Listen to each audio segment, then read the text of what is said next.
Kikosi tulichonacho Morocco tulienda wachezaji 24 na sasa hivi tumeongeza wachezaji wengine ambao 6 ambao walikuwa wamebaki. Kwa kama nilivyosema awali, wachezaji wote kwa mpaka muda huu unapoongea wako vizuri tayari kwa mchezo. Wengine ambao walikuwa na injury ndogo wanaendelea kuwa na matibabu, wanaendelea kuwa kwenye uangalizi wa madaktari, lakini nadhani by tomorrow tutakaa katika maisha mazuri ambayo tunaweza kusema kama tuko vizuri. Bado unaweza kusema tungeendelea kwa Dar es Salaam, lakini mwisho wa siku tukaja huko. Lakini ukumbuke viwanja tutakachotegemea kutumia Dar es Salaam ni tofauti na kiwanja ambacho kiko Zanzibar. Hii ni hybrid, kule tunatumia katika natural grass.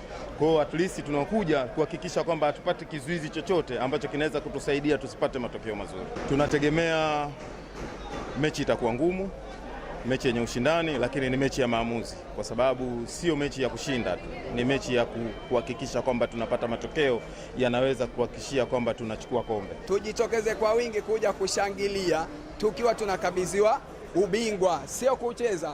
Sisi hatuchezwa kuja kukabidhiwa tu, maana tayari tumeshabeba ubingwa. Wafanye wafanyavyo, wakatae wasikatae, wakubali wasikubali, kombe tunalibeba. Na tukishamaliza kulibeba hapa linazunguka Zanzibar nzima. Kwanza umekula mbili zetu, utatapika mbili zetu na tunakupa nyingine. Huu ndio ubaya ubwela. Pale popote, sio uwanja wote, sio complex sio Amani, hata complex ya Chamanzi, popote kiufupi, popote tutakapotuweka sisi ubaya ubwela.